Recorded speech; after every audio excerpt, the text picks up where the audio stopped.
Walt Harris wipes dust from the front grille of his vintage RV, the Liberty Belle, while Ellie tapes up a checklist titled Summer Trip, Zion, Grand Canyon, Yosemite. The RV hadn't moved in almost 3 years, its tires sun-bleached and its chrome dulled from neglect. It used to roar out of the driveway each June, engine humming like a hymn, with Betsy in the passenger seat humming along. Walt missed the old rhythms, polishing the dash while Betsy packed sandwiches, checking the tire pressure while she read out scenic stops from guidebooks now faded and dog-eared. Ellie had found one last night, still tucked behind the glove box. Trip prep checklist taped and confirmed, Ellie declared, stepping back with satisfaction. "We're really doing this." Walt looked at her with a soft smile. "First time without Grandma," he said. "She would have insisted on bringing 2 thermoses of iced tea. She would have packed the cookies, too," Ellie added. "The lemon ones you hate." He chuckled. "Hated, past tense. I miss those things now." The morning was already warm, the Arizona sun burning off any traces of spring. Walt sat back on the porch bench, sipping his drip coffee, the cup bearing faded letters from some old teachers' conference in Flagstaff. The cicadas were already buzzing, a relentless hum that reminded him summer wasn't waiting for permission. Ellie had wandered toward the RV again, filming a short clip on her phone. Documenting the return of Liberty Belle, she narrated.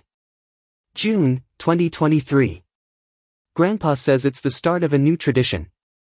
We'll see. He smiled as he overheard.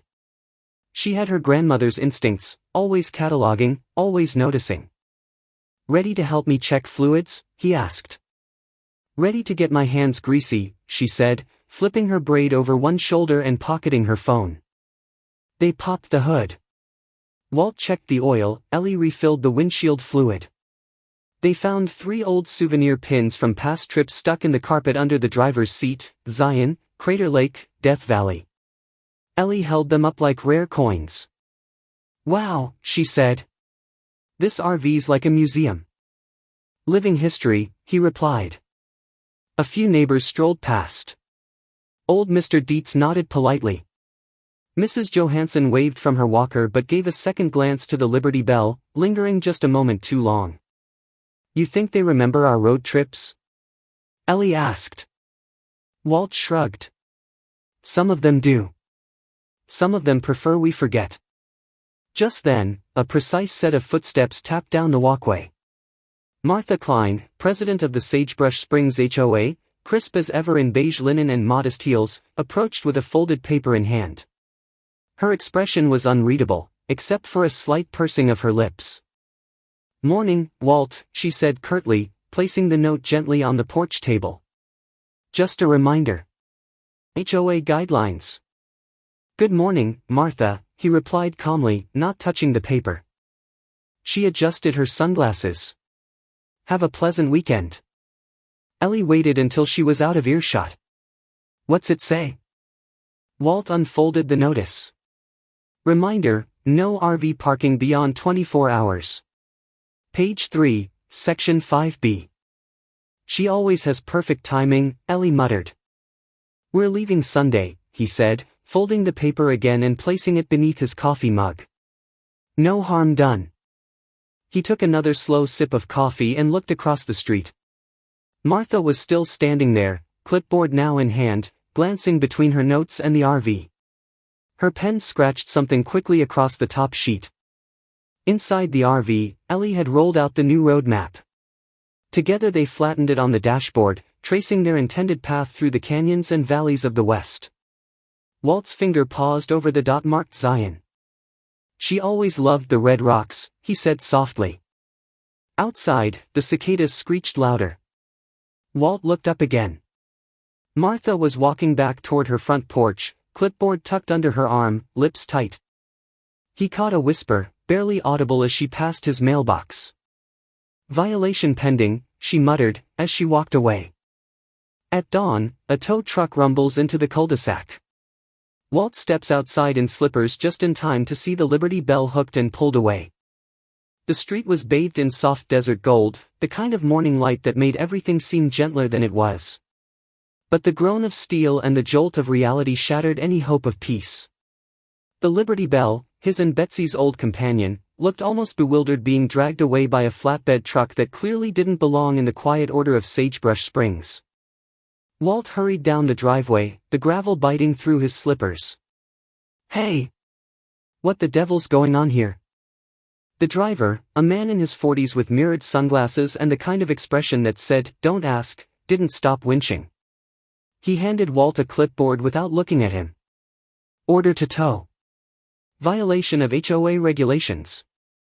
Walt scanned the paper, his brows knitting together. "This says June 22nd. Today's the 15th. The driver gave a noncommittal shrug. "I just haul them, sir." Behind him, the Liberty Bell lurched forward. Walt felt something hollow in his chest crack open, like the last jar of preserves Betsy had canned before she passed, suddenly exposed, vulnerable, wrong. A soft tisk echoed across the street. Martha Klein stepped out of her home in a beige robe and matching slippers, clipboard tucked against her ribs like a badge. "Mr. Harris," she called. "I expedited the report due to a pattern of non-compliance." "You faked the date," Walt said, voice still low but tight with restrained disbelief. "It's called preemptive enforcement. Section 8C. We take visible patterns of abuse seriously." Up the street, a curtain twitched.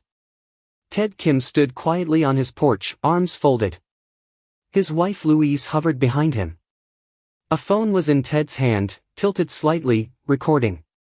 Ellie stood next to Walt now, her arms crossed tightly, her eyes flickering between the truck and Martha. "This is petty," Ellie said. "He was leaving Sunday." "Intent doesn't negate violation," Martha said smoothly, her tone clipped and corporate. The driver finished securing the Liberty Bell. Without a word, he climbed into the cab and started the engine.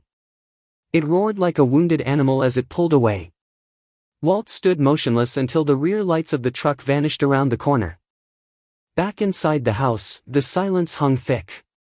Ellie fried eggs, too much butter, just how Grandpa liked it. She placed the plate on the table next to his cooling coffee and the Arizona Republic, which hadn't been opened. "You want toast?" she asked. He shook his head. "Thanks, hon." After a few moments, he picked up his cell and dialed a city number he'd used once or twice back when streetlights had needed fixing. A long, sterile message began, "Your call is important to us. Please leave a message after the tone." Walt sighed and ended the call before the beep.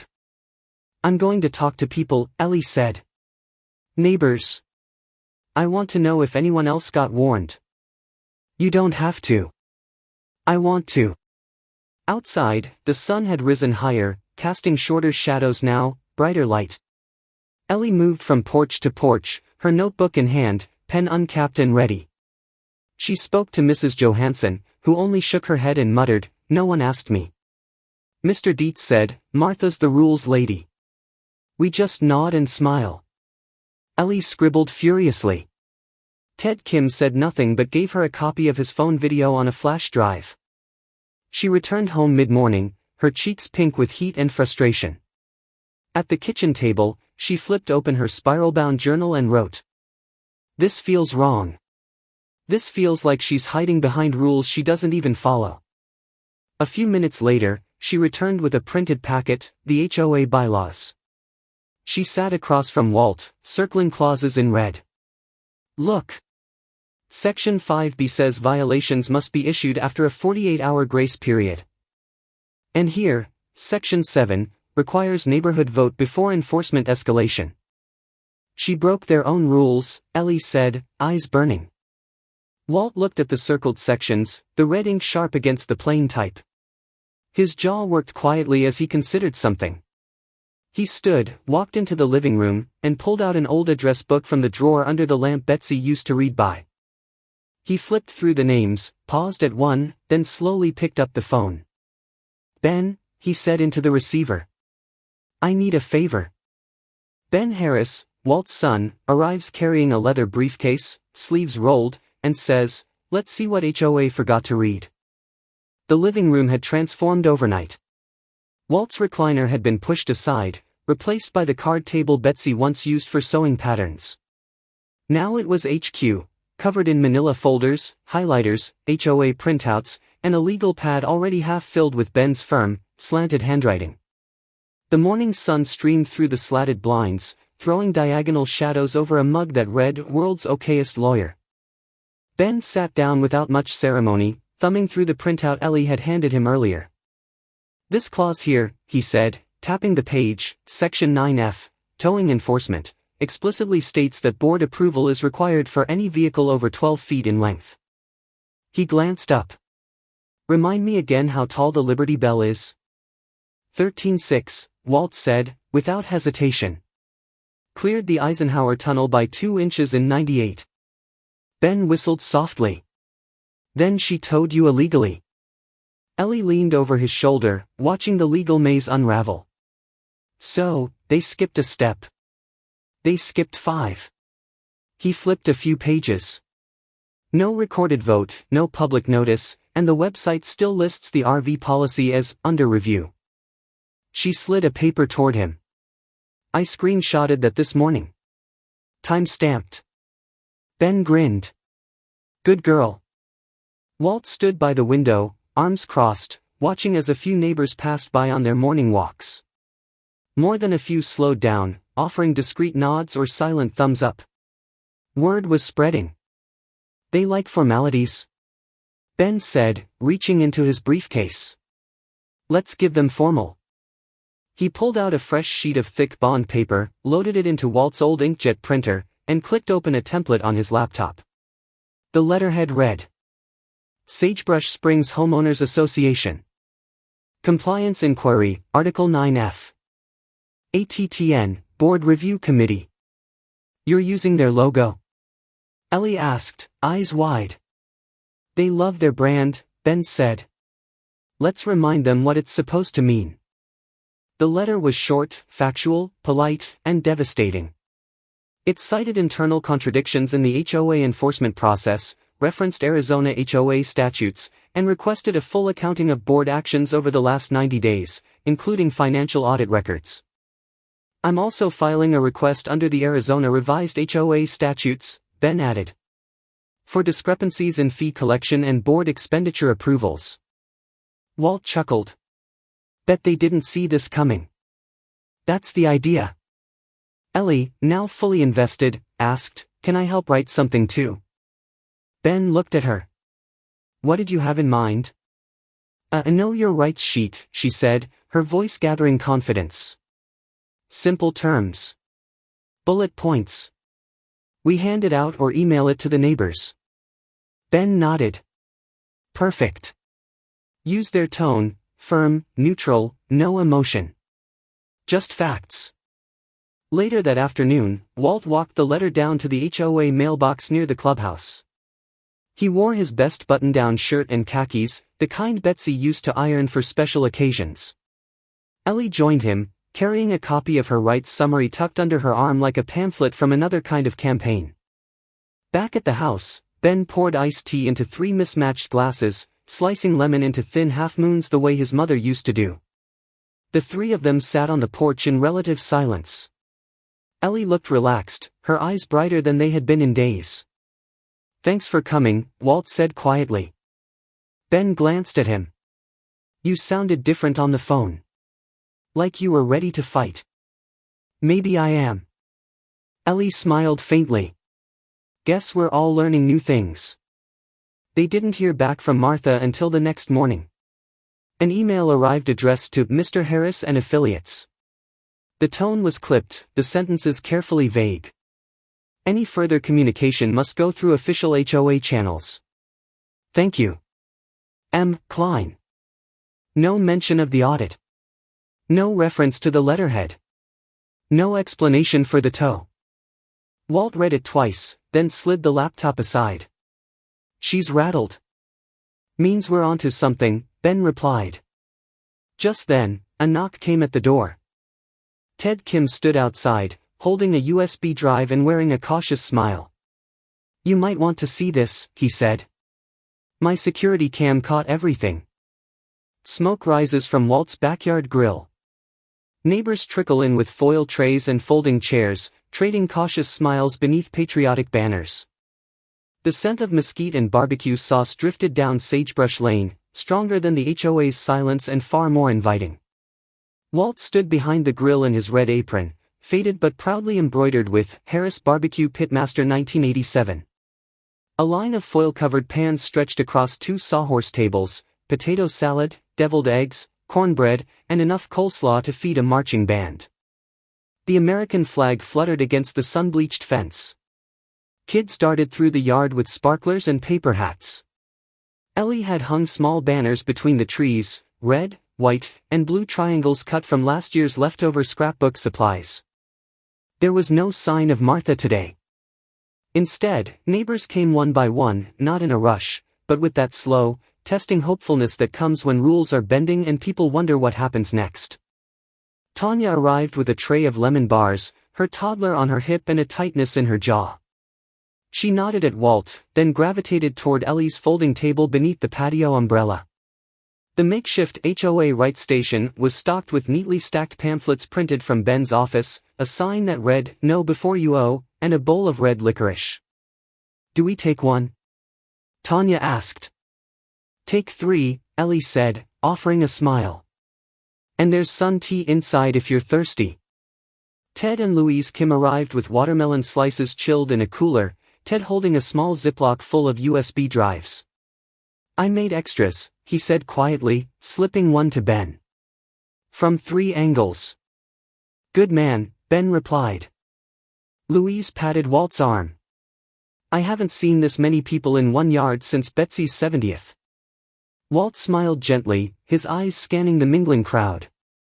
Even the Thompsons from Lot 7 were here, and they hadn't spoken to the Kims in over a year. As smoke curled above the burgers, Walt called for attention with a raised spatula. "Folks," he said, clearing his throat, "just wanted to say, thanks for showing up. Today's about freedom, and maybe reclaiming a little of it at home, too." Laughter rippled. Ellie raised her cup of lemonade. "To backyard liberty." Ben stood beside Walt, his sleeves rolled, watching Doug hover near the edge of the yard. Doug wore a pale blue polo and aviators, and looked like a man trying to stay neutral in a chess game that suddenly had real stakes. Ellie handed him a pamphlet. "No pressure. Just facts." Doug looked at her, hesitated, then took one and slid it into his back pocket. Later, under the shade of the mesquite tree, Ellie sat with Tanya, recording softly into her phone. "You said they cited your fence?" Tanya nodded. "Last fall. Said it was too tall, blocked line of sight. But it's there because of my son's walker. The ramp curves around and needs the barrier. I even gave them the doctor's letter." "And they fined you?" $200. Said it was aesthetic non-compliance. I paid it.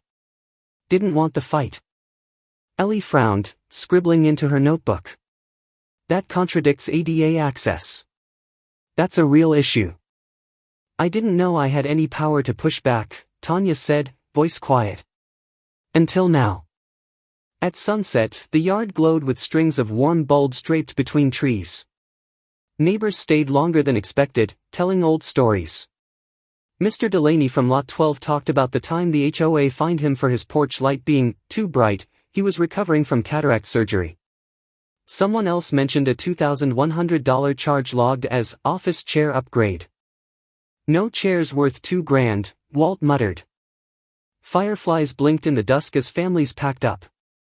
Plates were empty, the grill cooling. Ellie helped gather paper plates, still buzzing from the stories, the energy. Back inside, Walt washed dishes slowly while Ben dried. "You think this changes anything?" Walt asked. Ben glanced at his phone, then smiled faintly. "Maybe." A soft buzz signaled a new message. Ben checked it. Short. From Doug. "Meet me tomorrow. I have copies of the last 6 months' HOA invoices." Walt turned the envelope over carefully in his hands. "Special meeting," he murmured, adjusting his glasses. Ellie leaned in, brushing crumbs from her notebook. "Isn't that usually where they push through new rules? Fast and quiet?" Ben nodded. Or try damage control. Let's see what damage they're trying to control. He slit the envelope open with the edge of a butter knife and pulled out a folded letter on heavy stock paper. The heading read: Sagebrush Springs Homeowners Association. Special Emergency Session, Notice to Members. The text was dense, but the intent was clear. A closed-door vote was scheduled for Friday, 2 days away. The language wavered between vague and legalistic, peppered with terms like fiduciary reassessment, emergency budget review, and administrative continuity. Walt exhaled. They're circling the wagons. Ben looked down the street. Porch lights flickered on. Then we get ahead of them. The next morning, Ellie and Tanya hosted the first HOA literacy circle in Walt's living room. Folding chairs ringed a coffee table stacked with documents, post-its, and highlighters.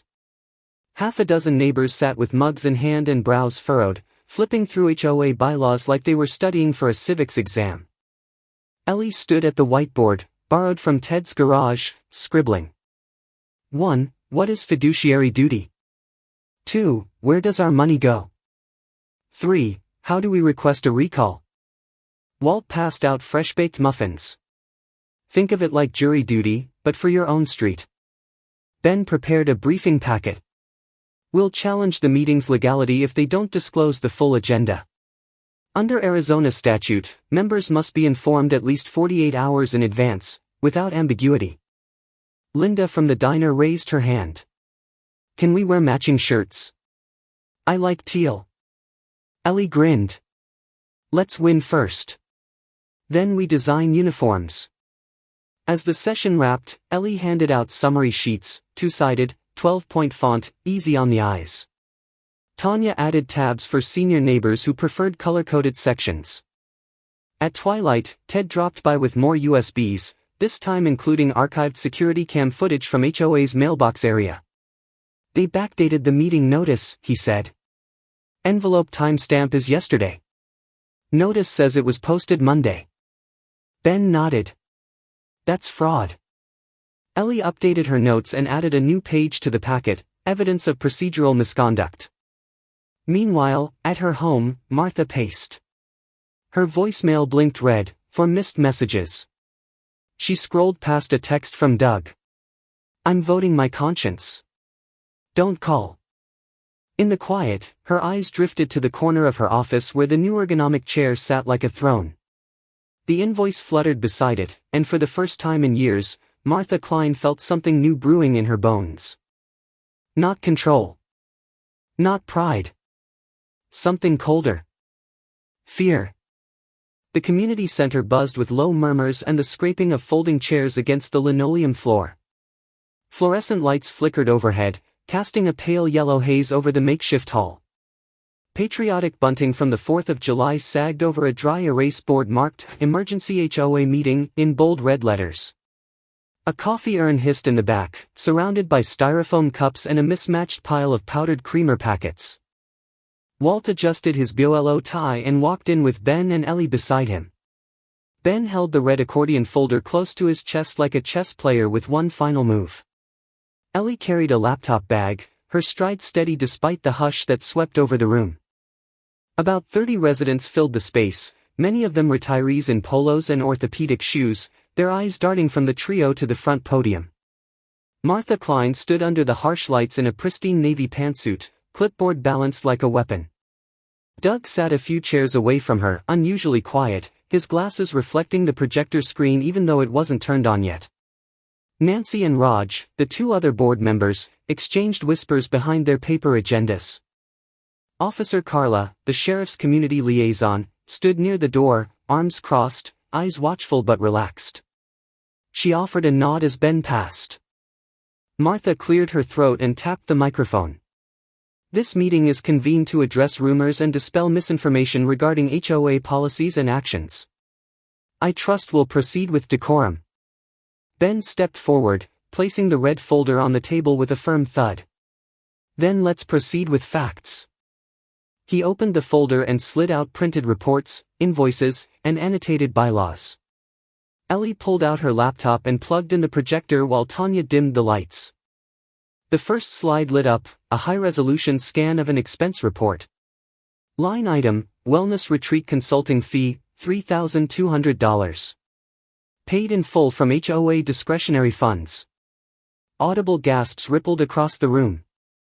The second slide, Custom Ergonomic Executive Chair, $2,048.17.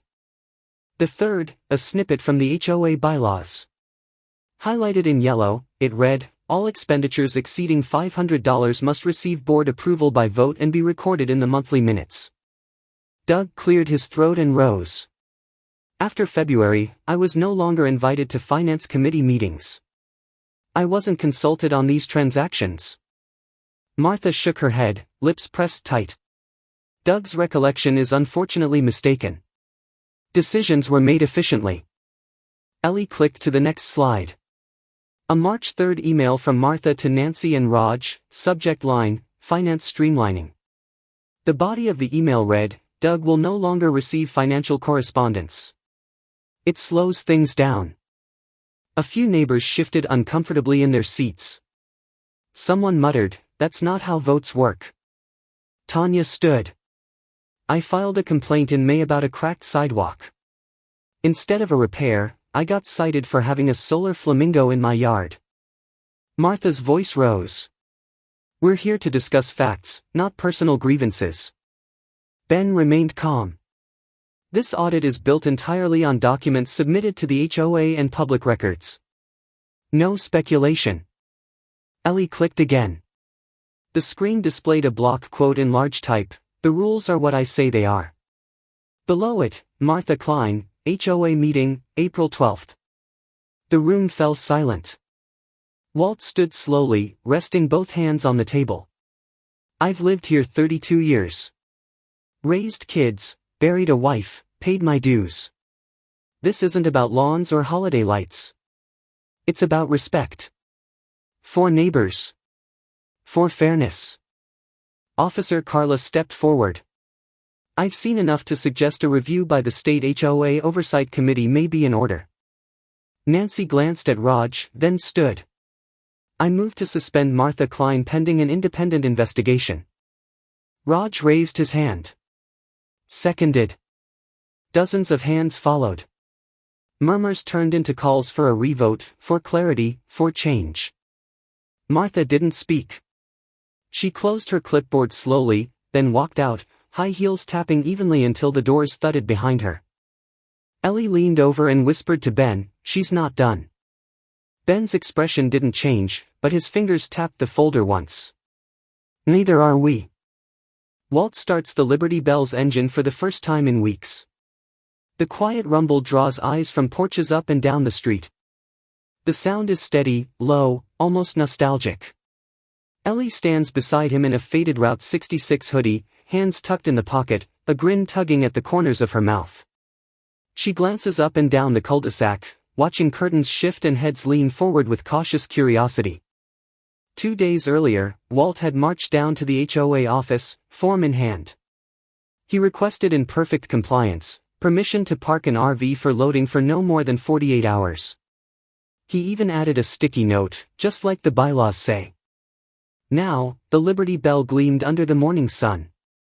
Every surface was washed and waxed, the checklist taped proudly to the passenger window. Ted and Tanya walked over carrying a Tupperware of lemon bars. For the road, Tanya smiled, squeezing Ellie's arm. We're proud of you too. Doug arrived with a ring of keys and walked over to the side gate. Thought I'd unlock it myself this time, he said quietly, handing Walt a printed flyer with the new HOA election notice. Martha didn't post it yet, but people are starting to talk. Walt nodded, slipping the flyer into the glove compartment without a word. Ellie fastened her seatbelt but kept glancing toward the sidewalk. The mailboxes, the cracked curb, the cactus garden at the Kim's place, it all looked familiar, but different. A camera shutter clicked. They turned.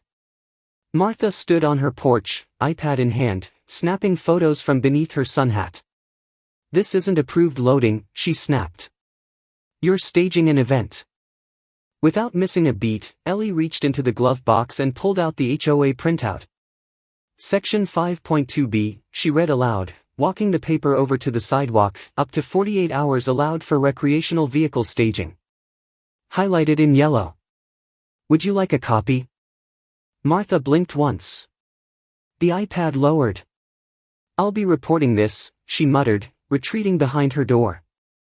Walt adjusted the rear-view mirror, his late wife's Route 66 pin catching the light from his cap. Tuesday return, he said, tipping his hat to no one in particular. Still within compliance. The Liberty Bell rolled forward, slow and steady, wheels humming on sun-warmed asphalt. Neighbors lined the sidewalks with coffee mugs and lawn chairs. Louise Kim raised a disposable camera and snapped a photo. A child from next door waved a sparkler even though it wasn't lit. And just as they passed the end of the street, someone knelt and drew a chalk heart on the pavement. Then another. And another. Walt didn't speak, but Ellie's hand tightened on his forearm, her eyes glassy. She pulled out her phone and opened Zillow.